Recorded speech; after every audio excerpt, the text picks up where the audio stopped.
So things are changing, unfortunately. Looks like I can't do the plan for my homestead that I had envisioned for the time being, at least where I live currently. Uh, so I hadn't really updated anybody about anything that's been going on, but I had to get rid of my turkeys a while back.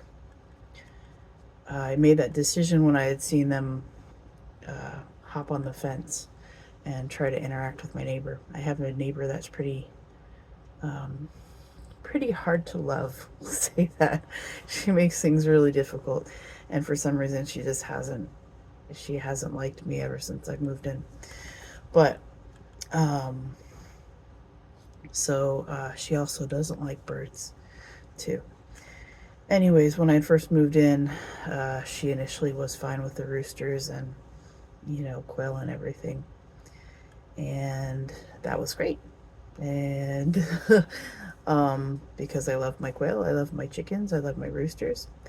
And, I moved here and I thought this would be a great place to start my little tiny homestead because it is a very rural area.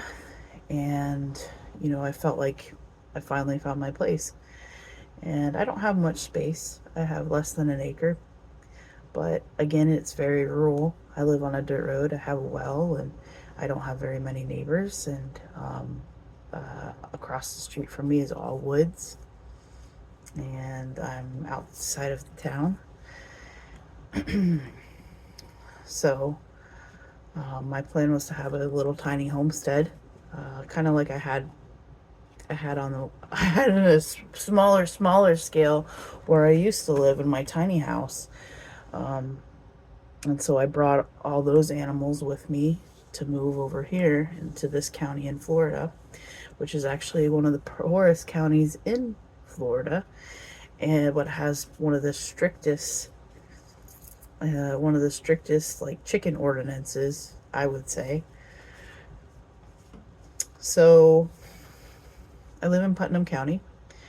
Their chicken ordinance is you are only allowed to have chickens. You can only have, at least this is for residential R1, R2. You can only have hens, and you can have up to 6 per acre. All other fowl are prohibited, so that includes turkeys, it includes quail. You can't have anything else but chicken hens.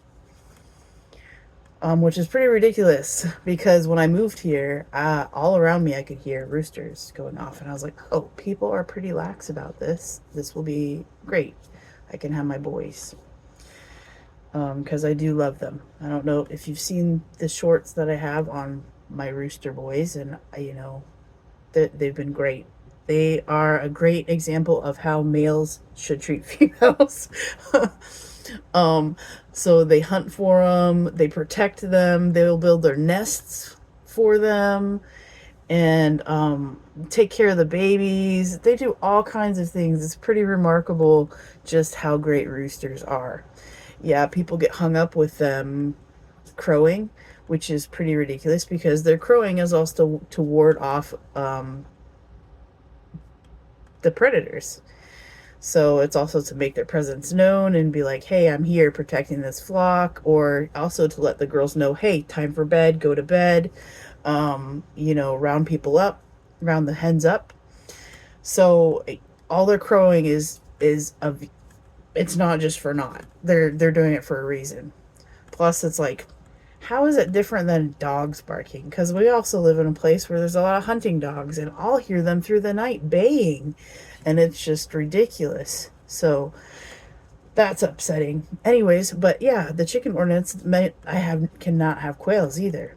But thinking I had decent neighbors that would just leave me alone, because I leave people alone.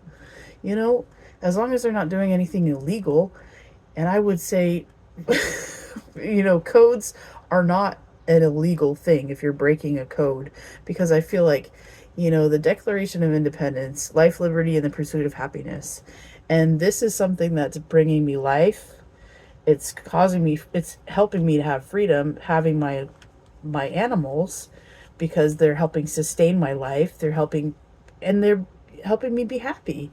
So it's like, I felt like this is really unconstitutional, these codes, and just really arbitrary. Anyways, I don't know. I've been on so many tangents, but anyways, I got a letter from code enforcement about my turkeys. So I had gotten rid of them a couple of weeks before, when I had seen them hopping up on the fence. And I brought them to a farm swap, and I was able to find homes for them. And it was really heartbreaking because those I raised from like 1 day old poults, and they really bonded. They bonded to me, and I bonded to them. And they loved humans. They loved interacting. They would sit on your lap, and you could cuddle them. They'd want to see what you were doing at all times, and it was amazing. But sadly, yeah, I rehome them.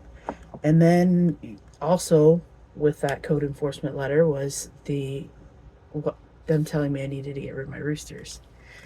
And that was very hurtful. I was like, because roosters they're important, and I couldn't imagine having my hens without a rooster to protect them. Because they are free range in my backyard. So they are on a third of an acre, finding insects and foraging and staying in the yard. They stayed in my fence, and then they'd go up in their coop at nighttime. So I couldn't imagine them walking around without a rooster. So if anything, I would have to put them in an enclosed fence, uh, covered, so the hawks couldn't come and swoop in and get them. And it's like, what kind of life is that for a poor chicken? And anyways, it was super frustrating. So I went down and tried to talk to code enforcement and tried to get them to see my side of things. But of course, they're stuck on the bureaucracy of things, and they're just used to doing things a certain way. And, you know, it, it would have to be something that I would have to work on getting changed in my county.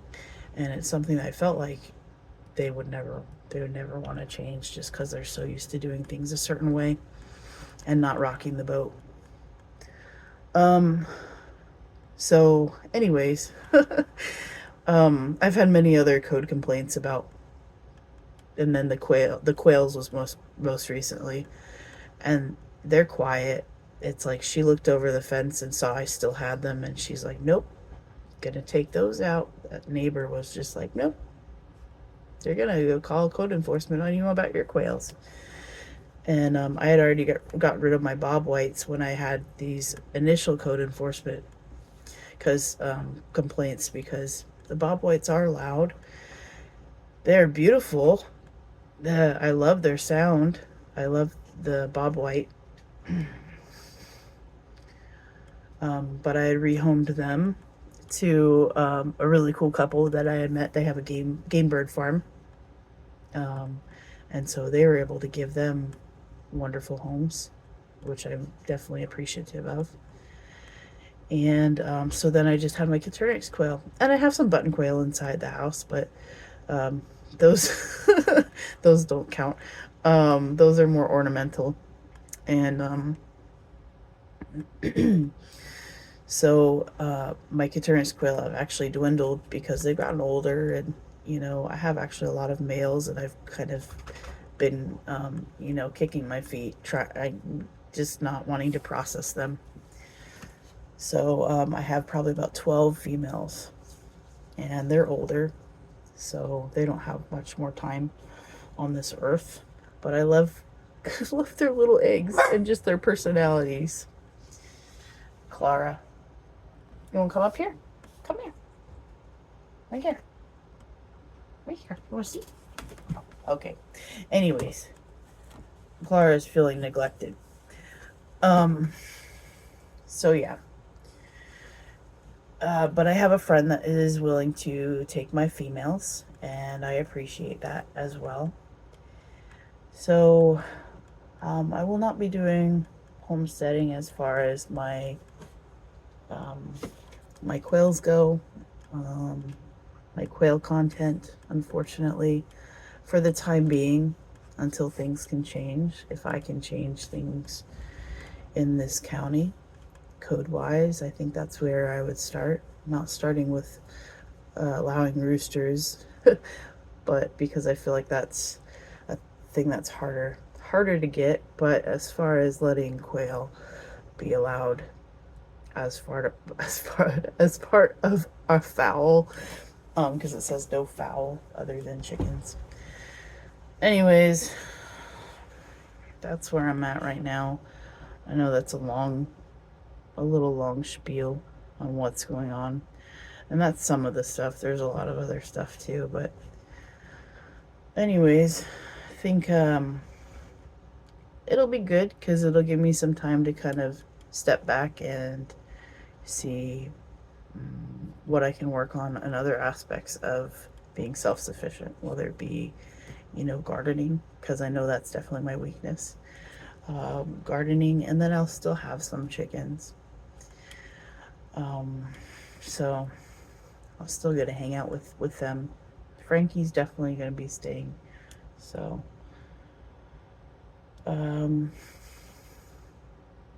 anyway, it's been pretty disheartening, but there's a silver lining to everything. So, everything will work out. It'll be good. And it's just,